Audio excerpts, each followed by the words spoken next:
What's going on, guys? It's Pokemon Masters Console, and today we're talking about El Piso, the Iron Moth. Deep cut from Mega Man 02. Welcome. I am Gym Leader Justin. And I'm Zero. Where do you get your nickname from, I wonder? It might have been that game. Welcome to Pokemon Masters Council. We're doing another set guide today. Upon request, we're doing the Iron Moth. This is a big one. This is probably, I think this is your favorite Pokemon design in the whole meta, right? I think so. Yeah, I think this one or Roaring Moon, but probably this one. This is pretty sick. This dude literally, as soon as we saw it, we're like, dude, that looks like a Mega Man boss. Yeah, it 100%. It really does. It's so amazing. So, let's talk about Iron Moth. Let's dive into the stats here really quick.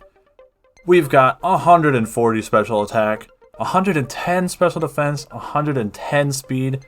Other stats, not as important, but we got an 80, 70, and 60 spread for HP, attack, and defense. Really squishy on that physical side. Really squishy, very susceptible to things like Grimmsnarl, Sucker Punch. These truly are the spiritual successors of the Ultra Beasts. Yeah. Fire and Poison for an offensive dual stab. I feel like we say this a lot on the channel. What an insane dual stab combination. Fire Poison is insane. It's actually a really good defensive typing. Poison is. And Fire is actually pretty decent as defensive typing. Being quad resistant to both grass and bug is pretty decent, especially for like a singles format. A lot of U-turns. And then Fairy. Yeah. Quad resistant to Fairy is nuts. Yeah, that's so he really actually big has legitimate defensive capabilities here. He is weak to ground, and then rock, water, and psychic. But pretty legit, the fact that he resists poison, fighting, ice, fire, steel, fairy, grass. Like all of the best types in the game. Yeah. He literally resists everything except Ghost. Yeah. Ghost and Dark and Dragon are the only three like premier typings that he doesn't resist. It's so good. How many? I just like you got like this crazy cheeky grin on your face as I'm listing these. Like, dude, they're all the S tiers. So, yeah, and the fact that he's not quad weak to Stealth Rocks. Yeah, only the a Volcarona single weak is to that. Yep. The last thing, really, honestly, to talk about with this Pokemon before we dive into the sets is we got the Quark Drive. Yeah, so, Quark Drive ability. So all of the future Paradox Pokemon have Quark Drive. What do we got here?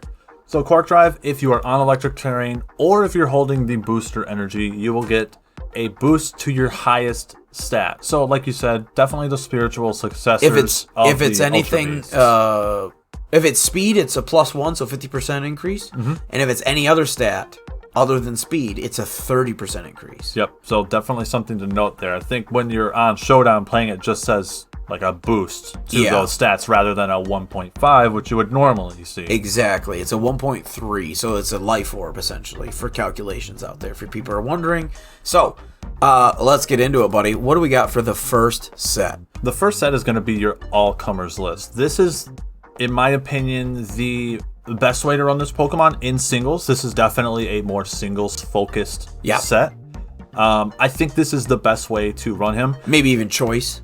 Or booster potentially energy. Boost. Yeah, yep. I run booster energy all the time because I want to be able to... This could be a good Scarfmon with do Modest Scarf at 110. That's people 110, that's Gengar speed. So this could be a really good choice mon. The thing that's really important about this Pokemon and why I personally don't run choice on it is because it's a stall dismantler because of all of a nice wall breaker. Moves. Because you got Energy Ball for things like Gastrodon.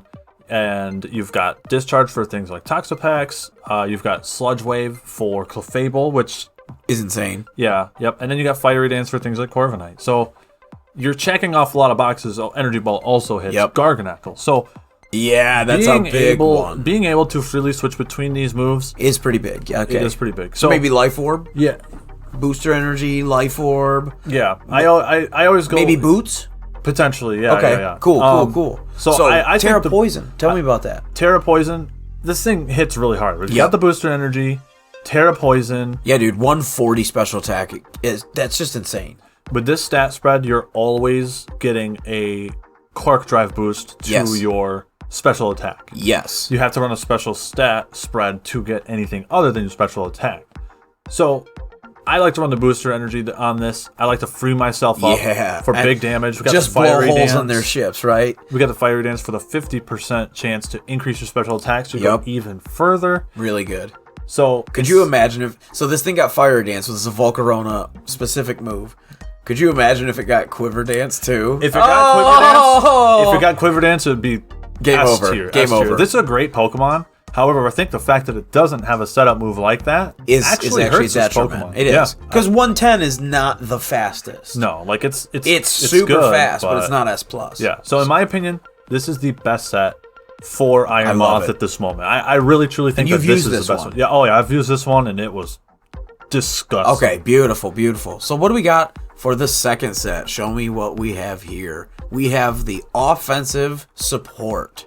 Yeah, so this one, special stat spread, I'm going to talk about this one first. 252 speed, timid, 132 special attack, and 124 special defense. Whether this Pokemon is level 50 or level 100, this will always equate to you getting a speed boost. So, what this does is allows us to free up some of our EVs, and we're putting those into special defense, not HP. The physical defense is not good and not really worth investing in. No. With 124 special defense, a Goldango Shadow Ball, a modest Goldango Shadow Ball, is a 3-hit KO.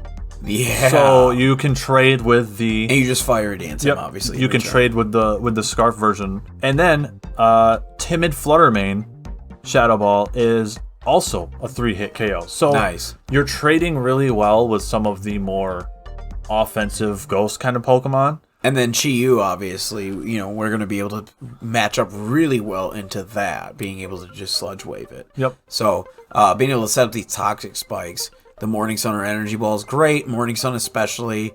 It is Quark Drive, so unfortunately it doesn't get set up with the Sun. That'd be great for Morning Sun, because Morning Sun is weather dependent. You get more healing. But yeah. Really, really good set. I love the fact that you can Terra Poison. I want to do a special shout out that you could also Terra into pure Steel type, because then you'd be able to take those psychic moves that people might be throwing at you. You'd also only be ×2 weak to ground then. You could also do flying, because then you'd be immune to the ×4 ground that, you know, people might be really baited to throw at you, that EQ or something. Yeah. So there is some defensive options here with the Terra type. We just want to shout those out so people have an option or understanding that you might see a little bit of variety there. The most of your offensive boosting is going to come from Fiery Dance, so you're going to hopefully be spamming that as much as possible. I really think that this is a fun set, and it adds a little bit more variety to your team and a little more versatility to this Pokemon in general, instead of just running around. Because I'll expect it to go fast, hit hard. I'll never expect Toxic Spikes. Right. And the booster energy is important for this one for the speed boost. That gives us really speedy Morning Suns and Toxic Spikes. So you always take the booster energy on this version of the Pokemon. Because the +1 speed is actually, again, like you said, you have to specifically spec for it. But yeah. All right. So let's move on to the last set of the video. We're talking about the VGC set. Alrighty. So, I really, really like the fact that he gets access to some cool spread moves. Like Sludge Wave, Discharge, stuff like that. It's really good, but the problem is that they hit your ally. So, you can spec for it, but it takes a little bit more work. Maybe you bring a Steel type, so he's just immune to the Sludge Wave. Or maybe you bring a Volt Absorb, so that way they get healed by the Discharge. Or something. There are ways to play around this, right? So it's not doom and gloom. But the beautiful part is, we do have an option. Because there's no Sludge Bomb, he only has Sludge Wave. We found a way around this. So we've got the Terra Blast and the Terra type Poison. I do believe that VGC is one of the weaker formats you can run this Pokemon in. I think it is definitely more of a singles Pokemon because there's always a condition, right? Yeah. The condition is, if you're going to run Sludge Wave, you need to run it next to a Steel type. If you're going to run Discharge, which I don't even have listed on here, I don't think it's a good option for him, you have to be next to a Ground type. No, it's only an option if you build for it. Right. With Sludge Wave, you have to build for it. So being able to have access to Terra Blast Poison is still a really strong base 80 stab poison. Absolutely. And obviously, goes without saying, he does get Heat Wave, Fire Dance / Heat Wave, because Heat Wave obviously is really good in the sun. He is stronger than the other Heat Waves like Chi-Yu, but he is faster than Chi-Yu. And then just a different defensive typing. One is Dark Fire, one is Poison Fire. So in terms of just the go fast, hit hard Heat Wave, this guy's actually a better option for that. Difference is the other moves. Chi-Yu has Snarl and Dark Pulse. Ruination, cut your health in half. It's like a super fang that they get. And so, he is a good Heat Wave option. Energy Ball's a must. You have to take Energy Ball in VGC because there's so many Gastrodons, there's so many Quagsires. You absolutely must take this. And actually, it's really good against the Dondozo as well, Dondozo as well. Yeah, good job, really thick mon there with Unaware, so he'll ignore your booster energy boost. So it's really good to be able to make sure that you hit him on super effective. So I want a special shout out that you can also obviously Terra Fire in the sun, very powerful, but Terra Grass to even boost that energy ball more. Yep, and like I said, I think the other thing with this Pokemon is like if you're gonna take it in VGC, if you want to click Sludge Wave, you're really building towards this. Is almost always gonna take up your Terra. Yeah. Almost always, it's gonna take up your Terra. If you, regardless what type of variation you go, if you take Iron Moth in VGC, you're planning on him being one of the features in the 4 that you bring off the bench. If you bring him off the bench in Team Select, he's gonna be a main feature. He absolutely, so you have to play it around that. There is play.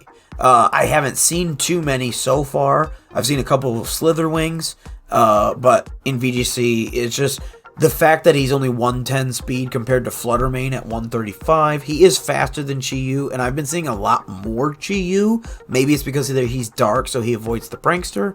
Maybe that's has something to do with it. Yeah. But Fire Poison is still really good but like I said, in VGC, if you're gonna take him, I would just plan around the Sludge Wave with 1 or 2 Steel types, especially when the home transfer comes in and you have things like Hisuian Gudra. Could make a real good tank. Hisuian Gudra also gets Life Dew.